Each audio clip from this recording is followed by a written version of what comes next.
I pledge allegiance to the flag of the United States of America and to the republic for which it stands, one nation under God, indivisible, with liberty and justice for all.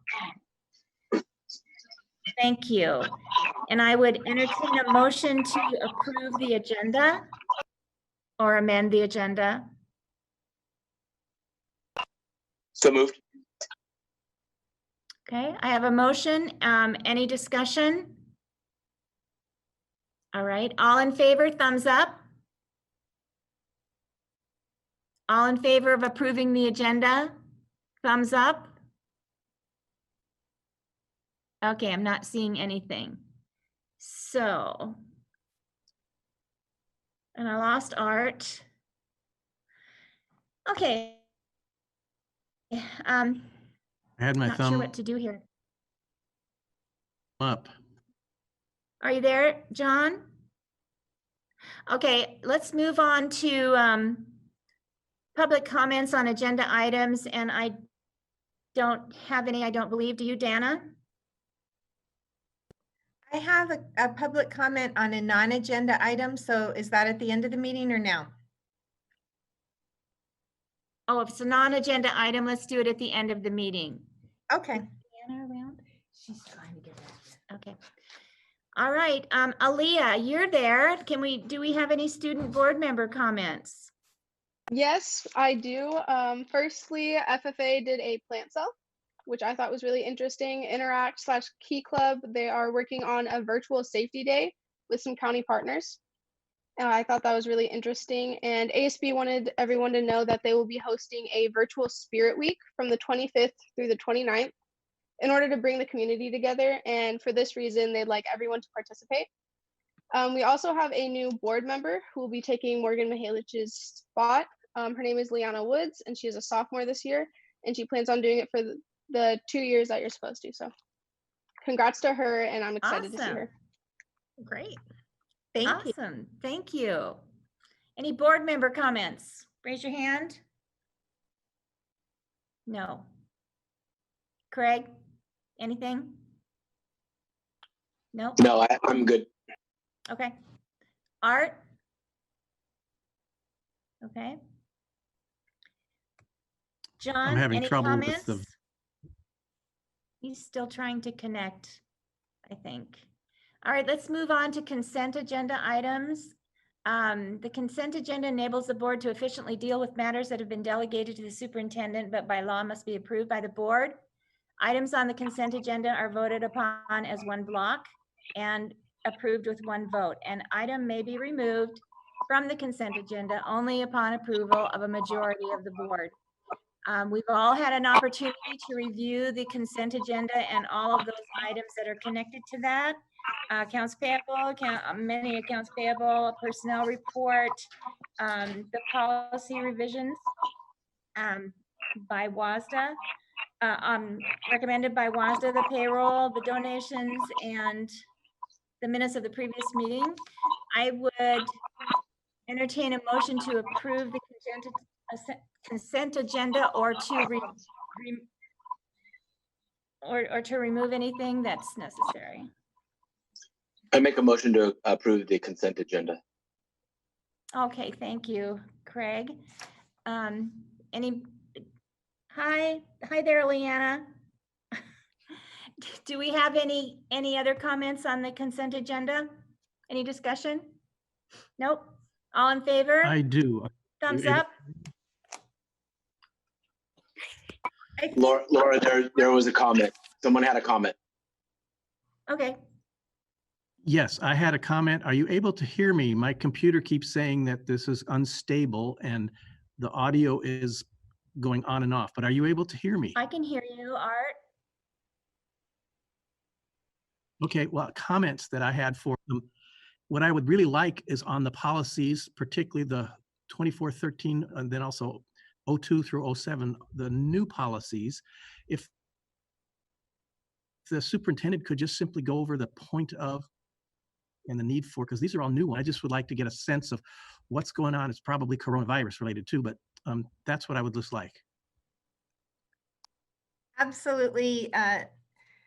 The entire set of policies is part of the statewide response to the coronavirus and ensuring flexibility in education for our students, particularly high school students. So policies 2407 through 2402, or going the other way, I guess, are for health and fitness, the arts, social studies, science, math, and English language arts, enables us to grant competency credit for those in the same way that we already have a board policy that allows us to grant competency credit for foreign language or world languages. So each policy lays out what a student would need to do to prove that they should receive a credit in that content area that's equal to what they would get for meeting the standards in a seat, bottom on the seat class in the building. And so that will be helpful for students who can show that they have acquired some learning in an unusual situation and outside of even the coursework that they're continuing to do with their teachers.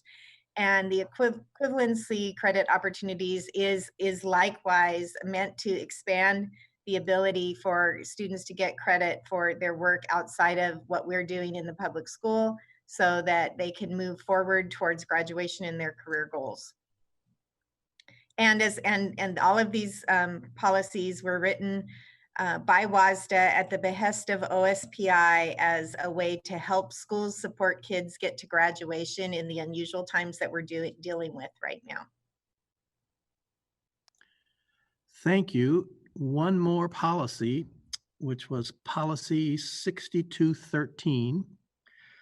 Reimbursement for travel expenses. I'm curious, the primary point of that one was to delete an entertainment prohibition to, well, staff and whoever. Why was that sentence removed? Well, I think overall, it's not it's still prohibited, but the gist of the policy as well was to staff now anything that they,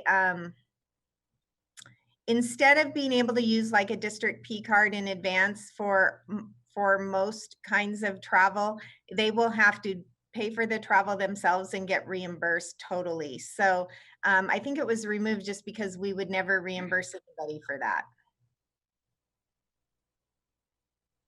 for entertainment expenses. I heard part of your response, and I think I understand it. I just was curious because otherwise it doesn't say. I make the assumption that yes, you're not going to make the school pay for your going to a nightclub or something like that. It just, I was wondering if you had something more about that was worth bringing up, but thank you. Sure. Okay, does that answer your question, Art? Any other Yes, thank discussion? you. Oh my Go gosh, ahead. I lost my whole thing here. Denise, can you come in here real quick?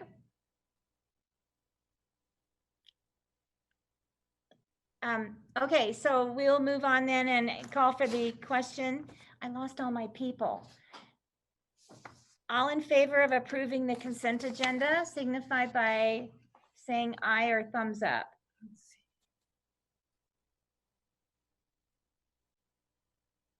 If you're muted, I wouldn't be able to hear you.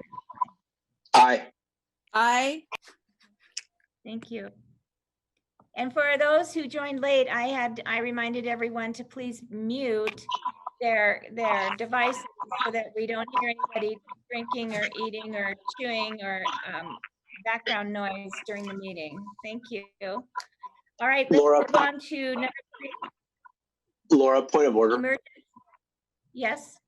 I would recommend, just because we're on the Zoom, that we do roll call votes for any votes.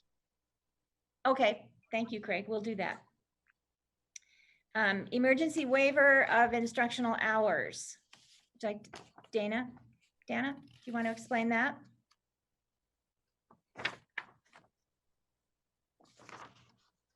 You're muted. The emergency waivers of instructional hours. So I've written a resolution.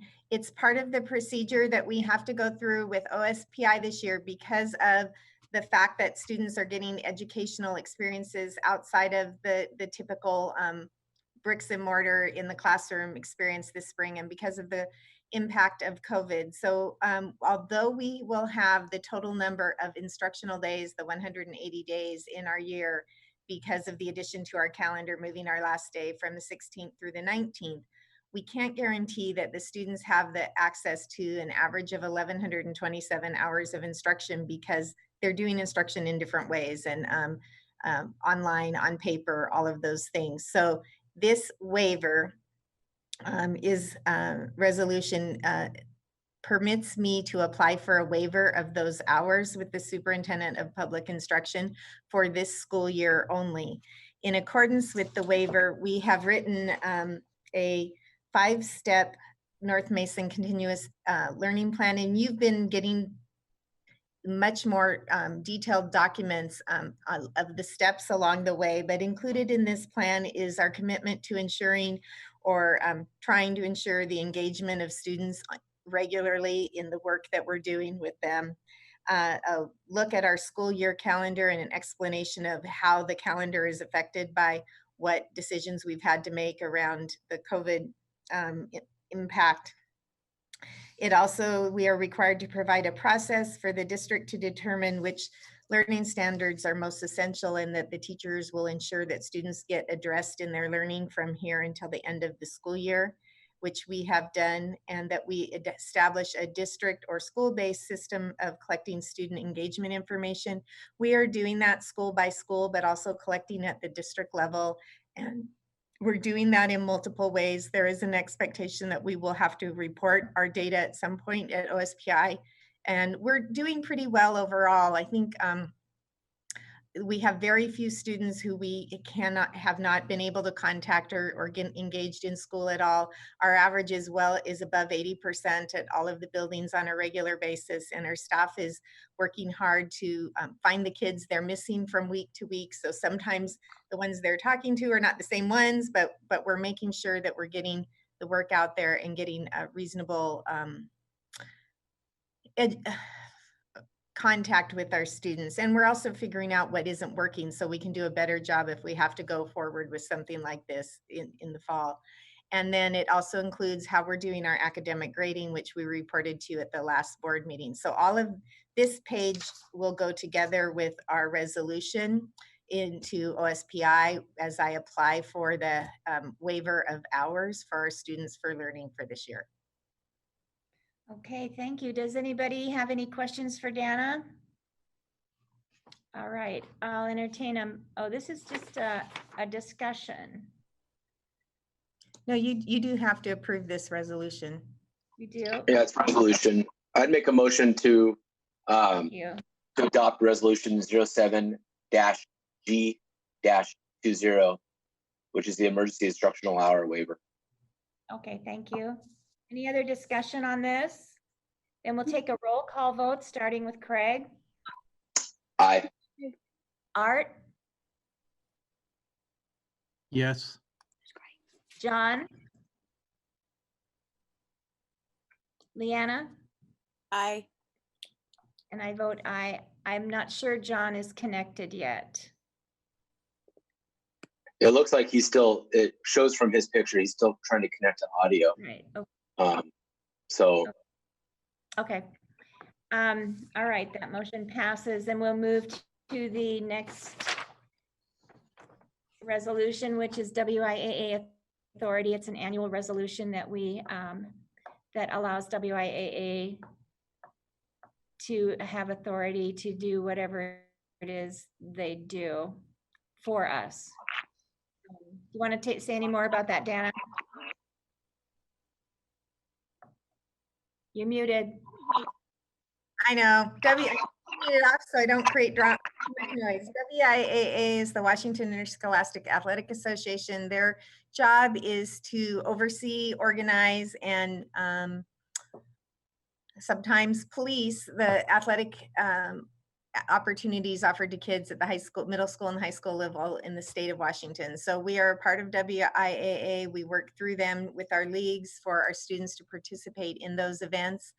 And right now, like everybody, they're working really hard to look at the science, provide information, and there will be providing some decisions and recommendations to school districts as we go ahead for athletics and how we give kids those opportunities in a COVID environment.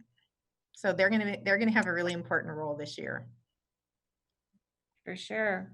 And it looks like we need to delegate an individual to be our board member contact for WIAA tonight as well. That's correct. I'll entertain a motion to approve the resolution. I move that we approve resolution 08-G-20, authority to the WIAA. Okay, any further discussion?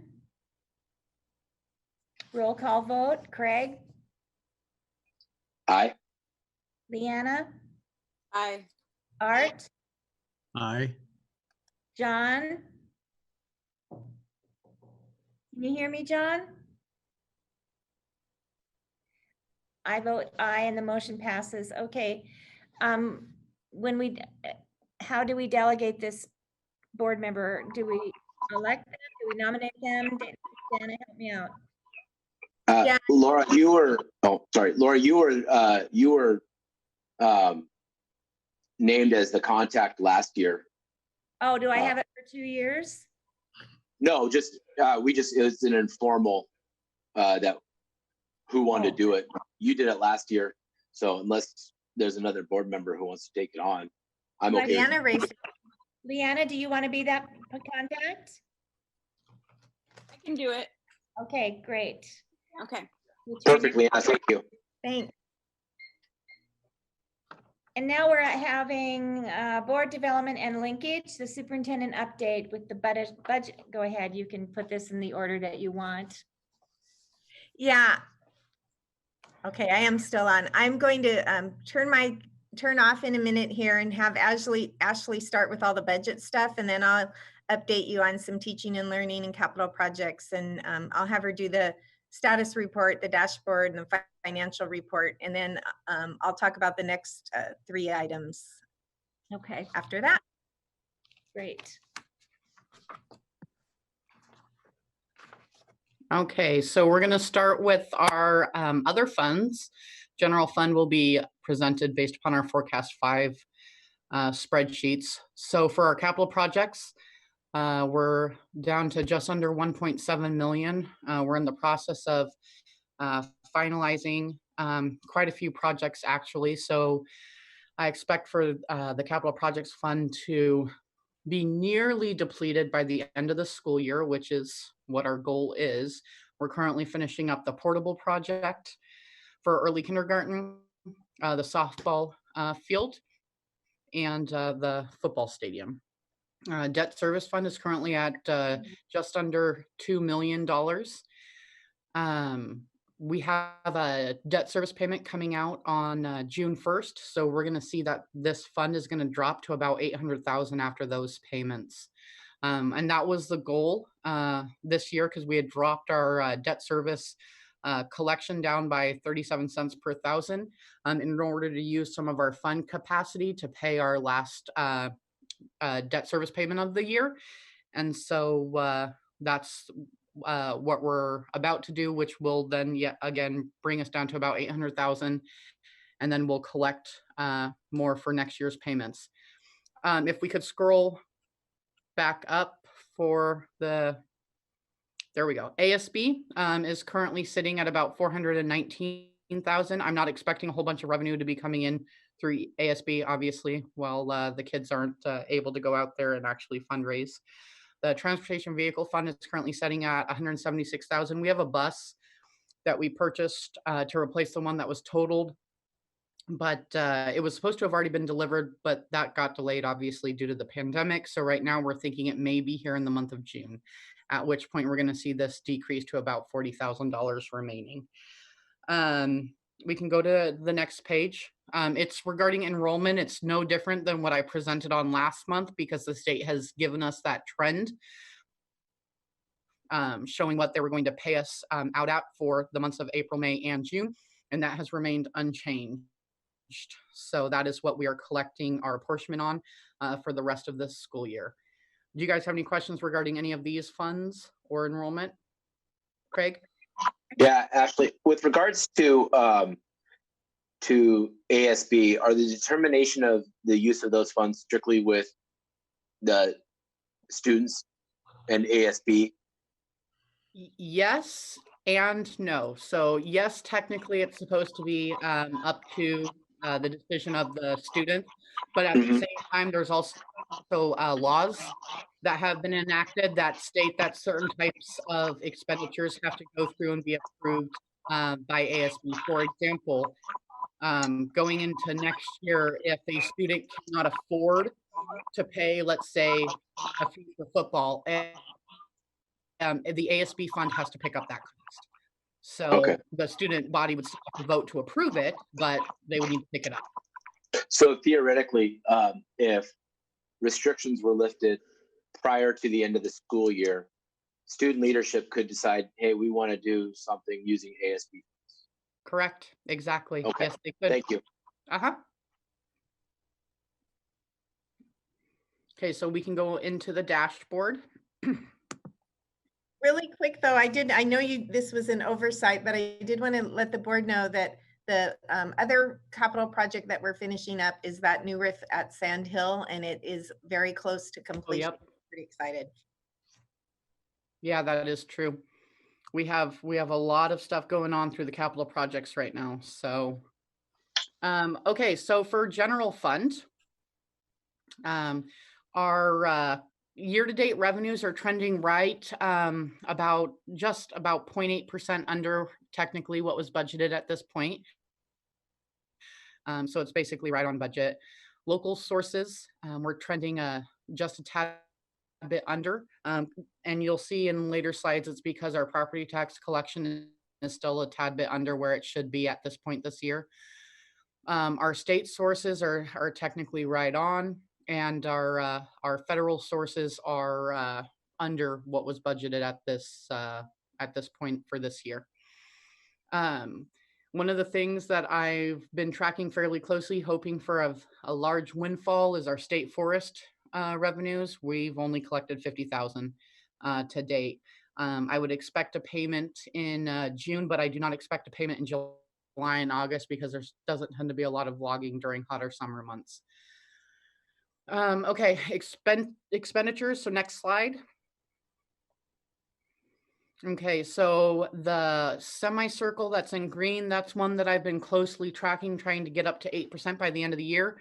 If you'll remember, at one point we were under 4% there. We're currently at about 5.73%. This is where we're trying to close the ending fund balance gap before the end of the school year. So we're currently at 5.73%. So we're making our way closer to that.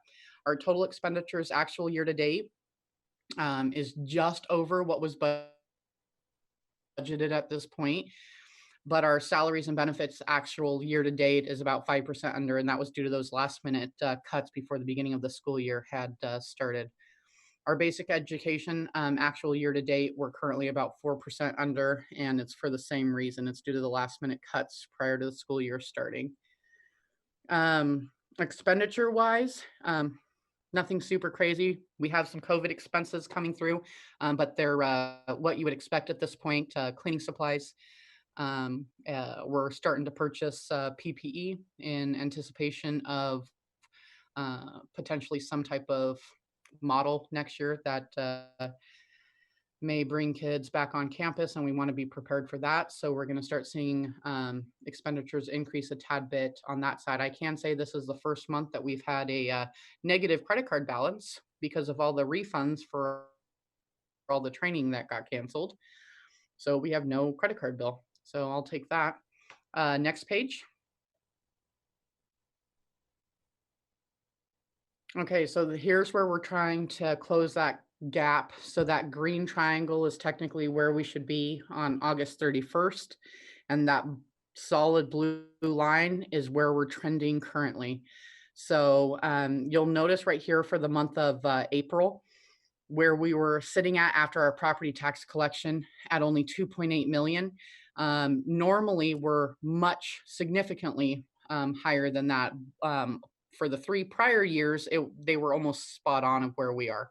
So we are trending under that, but we're going to try to fill the gap between that 1.9 and the 2.8 by the end of the school year. Some of the things that's helping with that is, we don't have substitute costs right now with the school buildings actually being closed. And normally we do spend a significant amount of money on subs. So that's going to help in that situation, as well as we continue through the rest of the school year. Next page. Okay, so here's a little bit more detail of where we're seeing our money coming in and our expenditures going out. At this point last year, we'd collected about 86.88% of our property taxes. Right now, we've only collected 82.4%. There was that waiver that did get approved. Now, it wasn't a blanket waiver, so not everybody got their property tax due date extended through June, but there was an extension allowed for individuals that requested it. That's part of the reason. And then one of the other things is we saw a significantly lower October collection for property taxes this year. And so the combination of those two have us trending a tad bit under where we should be at this point. You will see that in some of the other areas that we are trending above. And for the first time in quite a few months, we actually have what's technically considered a surplus of revenue, meaning our current year-to-date expenditures are under what our year-to-date revenues have been by about just over $1 million, $1.6 million. So that's nice. Unfortunately, May is a 5% apportionment collection month. So our apportionment will be lower than what it takes to pay salaries and benefits. So I will be uninvesting a bit of that money in order to pay salaries at the end of the month to be able to get us through into next month. Next slide. Okay, so this one goes again into a tad bit more detail into our some of our basic education programs and where we're seeing, I guess you could say, a favorable variance versus an unfavorable variance. So our O100 classification, so this is just general basic ed. Our annual budget is about 16.5 million. Currently, we're trending to have about 1.2 million in surplus in that area, but you'll see elsewhere we're a bit over budget, but it still ends up in the general fund side with a surplus of $675,000. This doesn't technically mean that we have $675,000 worth of extra dollars. It just means that the money, instead of being spent in basic ed, we're spending it in areas like Title I or LAP or ELL. And those programs have overruns, and we're using that $675,000 to supplement the overruns in those other programs. Running Start is an area where we've been seeing I was going to ask about Running Start. I'm sorry, but you started in on it, so sorry. See, I read your mind. Running Start is one of those areas where we've been seeing a drastic increase in costs over the course of the last few years, but we're also seeing an increase in students wanting to participate in our Running Start program as a junior and a senior. When we first closed, I was curious as to how this pandemic would affect our Running Start numbers going through the rest of the year. What I can say is that the bills have still been rolling in for Running Start, which means the students got registered through the local community colleges and have been taking their classes online. So that's positive for them because that means they're getting those credits, and that's important at this point. So going into next year, we're going to have to increase our budget for Running Start. Now, the state does funnel some money to us for the Running Start program as a whole based upon our FTE and what we budget for as far as the number of students that are going to be participating in Running Start. So it's sort of like a pass-through revenue. We get it, and then we turn around and we send it out to the colleges. The program does end up costing us more than what we actually get from the state, of course, like it is with so many other programs. But it's not too much of a money drain at this point, although we are trending to be about $140,000 over by the end of the year. Craig, did that actually answer your question regarding Running Start, or did you have a No, different that was question it. regarding Yeah, Running Start? thank you. No, that was just, Perfect. usually that cost has been pretty stable. So to see Yep. it kind of in the red there. Yep, exactly. And then the $431,000 you're seeing up above, that's technically labeled Project Lead the Way. That was our curriculum adoption from the beginning of the year. So that's what you're seeing there. That 0146 is technically considered a program code. The program code years ago was labeled Project Lead the Way. And as of right now, we use it for certain types of curriculum adoption that may not necessarily have anything to do with Project Lead the Way. That's just the name given to the code years ago. So that's where you're seeing that that nearly $500,000 come into. Okay, so I think that's the last slide on that side. Do you guys have any questions regarding any of those? I was wondering, what kind of bills and costs do you have from the Running Start students? So what ends up coming through, so the colleges actually end up billing us or for the students' tuition. And then we turn around and we pay the students tuition. I know that I believe the textbook costs the students pick up the textbooks, and then the school district actually pays any of like the lab fees, tuition, anything like that, depending upon what classes the students are taking. Does that answer your Okay, question? thank you. No problem. Okay, well then I think I'm done. And we're at teaching and learning. Got to remember to turn on again. All right. First thing I wanted to bring up is I told you, I think at our last board meeting, that we were very pleased for Hawkins Middle School because they received an award, recognition for closing the gap for our English learner students at their school. And that award has the big banner to hang on the front of the school has been mailed, and we'll get it when the ESD has staff working in the building so they can get it to us. But very proud of the staff for the work that they're doing. They're continuing to improve this student. I know they're continuing to improve the student learning and ability to develop English. And they've had such a dedication to supporting those kids that it's great to see them recognized. So we're really proud of that. And we want to bring that out again. And we're going to actually put a little thing on the district webpage so we can make sure everybody knows about it. Also in teaching and learning, you saw probably we sent some guidance out as the district, and Spencer as from the senior class sent it out last night. The senior classes and the administration at the high school have worked hard on a plan to develop a graduation plan that will meet the requirements of the state, and they have shared that.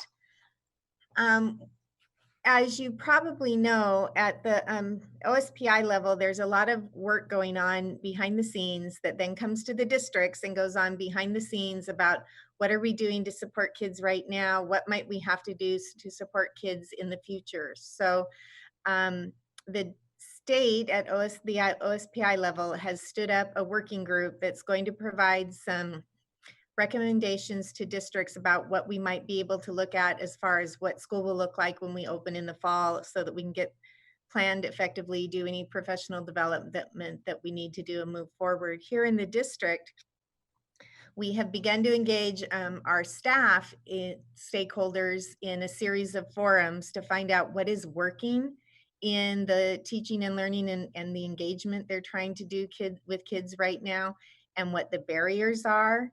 We are also going to be engaging our parents in answering the same kinds of questions, so that when we know what options and models are available for us in the fall, we are able to consider all of those barriers and all that input from our families and our teachers, and make sure that of the options we have, we select and plan for and solve the problems of the one that best meets the needs, or several that best meet the needs of our students. So I'm really proud of our staff for the work that we're doing on that. Lisa and I led the first staff forum last Friday, and we had, I think, 96 participants on a Zoom forum meeting. So it was very well attended, and we got lots of really good input and ideas. And the next one is tomorrow, and we'll do a few more. And then we are going to do one engaging with or two or three with families too. So we have also sent out a survey to families. It's kind of a two-part survey.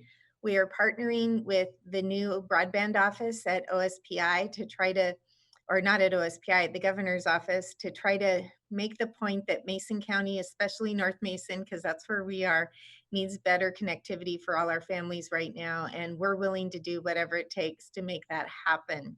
And so part of that survey was a link to go to the state broadband office and run a test of what your speed is for your computers or your devices at home. And then when you do that test, that gets mapped at the state so they can see what parts have what kind of connectivity and where the biggest problems are, or where there are black spots where nobody has anything. We're asking people to do that to help us work with that partner to maybe come up with a solution for North Mason. We have volunteered to be a guinea pig to get more connectivity to our families as soon as possible. And then the second part of the survey, or the rest of the survey, there were several additional questions, were to find out from our families what level of connectivity you believe you have, what you have as far as devices for your kids to use. Do you have multiple kids sharing a device? Do you need a device from school? What are some of the things that we need to do to make sure that if we are standing up in the fall again in any kind of internet dependent learning mode, that we've solved some of those problems with our families for our kids. So we sent that out on Monday. We already have quite a few responses, but we are going to, starting at the beginning of next week, have some staff calling and asking the questions too, so we get 100% response, because we're going to put the level of connectivity from all of our families on a map that we can share, not with their names or anything like that, but just this little pinpoint on the map has 25 megabytes or whatever, so that we can share that map with Russ at the State Office of Broadband, because I really believe he has some private and public partners that we can work with that can maybe get something going fast, or faster than what's in the works now for North Mason, and get more of our families connected. So we're going to keep working on that. Capital projects, I think Ashley gave you a really good summary of where everything is, and that's very exciting that those projects that we have been working on are coming to an end. Budget planning, and don't roll your eyes at me, Ashley. We have been dealing with this in a way we're not used to, just like many things right now. And unfortunately, we know less about the budget planning for next year than we normally would. What we do know is we cannot anticipate that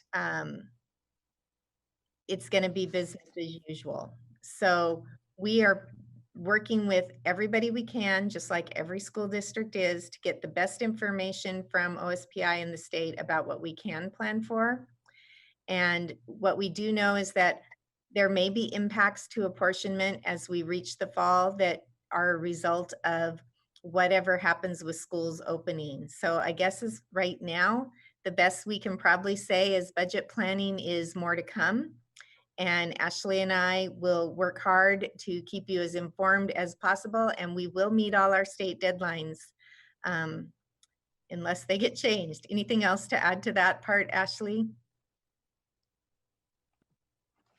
No, I think that as a district, we're trying to take a conservative approach, plan for things that we've been told may happen. So basically plan for the worst, hope for the best, and hopefully land somewhere in between. So it's been an enjoyable experience. Very well said. Has OSPI or anyone from those higher ups given any sort of indication of a date of which a drop dead date where we have to have a decision on the next school year? No. What we do know is that OSPI will, make sure I'm still talking, that OSPI plans to get some models to choose from by mid-June. But even then, we should plan for multiple models, you know, both still being distant, completely remote learning and other things in between that and a normal start, because until we get really close to the school year, that could change for us based on the governor's office and their determinations of what's going on with the modeling of how the virus is acting in the state at that point in time. What we have been told is and everybody probably has seen the various press conferences from the governor, but there is a series of charts that he shows about what the potential modeling of the disease could look like. And what we're hearing is that we should probably plan for a decrease and an increase and a decrease and an increase in kind of a wave pattern. And so that to have multiple scenarios for teaching and learning for our students so that we can try to move seamlessly between them if the rules that we have to follow change back and forth during. So would I understand that right, that it's possible, I'm not saying probable, but possible, that we could have through the next school year times where we're in the buildings, times we're not in the buildings, times we're in the buildings, and we could legitimately going back and forth? Yes. And we could have some kids in the buildings and some kids not. So there's a lot that could happen. What the committee members that met for OSPI that are putting together the series of options were given some very broad scenarios, each labeled a different plan for how we would open school. There were 7 of those, and within each of those, there's probably 50 or 100 different permutations that a district could come up with. But the first one was starting school in a traditional manner, bricks and mortar, just like always, and they were told, don't plan on that. So let's look at all the other ways to start school. We may get to that again at some point during the year, but we're not probably going to be doing our best work if we plan that that's how we start. So it looks like that we will be in some kind of hybrid model at least part of the year. We could be in a distance or remote learning model at least part of the year. And hopefully we will be back in school in the way we all expect at some point as well, sooner rather than later. But all of that is dependent on the modeling and the decisions made at the governor's office as they try to consider what to do best for the health of everybody in our state. Okay. Oh, my. Okay, then we now have student board member recognition, and I'm sorry we don't have Morgan here tonight to recognize her service. Go ahead, Donna. No, I know. And we have a beautiful award for her years of service. And so we will try to figure out a way to get that to her and still, you know, follow all the rules for social distancing. But we have a beautiful apple statue for her that's a little bit different than the ones that we give to our teachers. It's red glass and very pretty. And it's a nice memento for having served as a member of the board. And we certainly really appreciate her leadership throughout her time on the board. She had some very positive influence on the ideas and thinking as we went through our meetings, and was a great representative of us in Olympia and in other state venues that she was able to attend. So we're excited for her to move on to her new challenges at college and with her school and athletic career, and very proud of her. So we will make sure to, probably what we'll try to do is like we're going to try to do for our retirees, and we'll do a little mini video that we can post thanking her as a group for her work with North Mason Schools. That would be perfect. Yeah. Okay, thank you. So now upcoming board letter columnists. I have May, Art has June, Craig has July and John has August. Are you hearing me, John, now? Good. All right, and now we are at our assurance of organizational performance and policy review. And the policy that we have here is ER 11 district calendar. Is that correct? Yes. Okay. We looked at this last month and discussed it and approved the, I don't know if we approved it, but is there any more discussion around the district calendar? No? So we are at adjournment. Good of the order, board and superintendent. This is an opportunity for board members and the superintendent to make any comments or announcements that may or may not be related to agenda items or public comments, as well as our student board member. So just let me know. Craig. I'll get myself unmuted. Thank you. I'd just like to address, tonight in our consent agenda with the personnel report is the reflection of our levy losses. I don't think I speak for myself, but I'd be incredibly surprised if the rest of my colleagues didn't agree with me that there's not one person on that list that isn't essential to the mission of this school district. Those decisions are horrible to have to make, and my only hope is that we can get that fixed at our next opportunity, and be able to bring these talented individuals who love our kids back. So I wouldn't feel right leaving this meeting without at least addressing that. Thank you, Craig. And I'd like to add that we appreciate all of the years of work and their efforts in our district to work with our kids and help out our kids. They're all valuable people to us. It's really painful to have to go through this because of that double levy failure. So that's my 2 cents. Thanks, Craig. Anybody else? All right, Dana.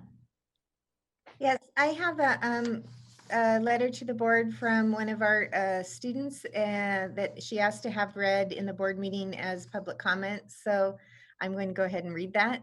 It says, "Hello, I hope this gets to you in time for the board meeting, and I have a comment that I would love to be discussed. I am a senior, class of 2020. My entire class and I are absolutely devastated that we don't get a normal graduation. I saw all over the news that it was going to be held online through Zoom or another FaceTime system. I and many others do not have access to quality Wi-Fi and will not be attending our hard work graduation.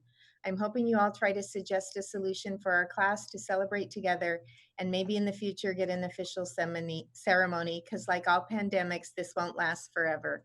Yours truly, Alexis Powell."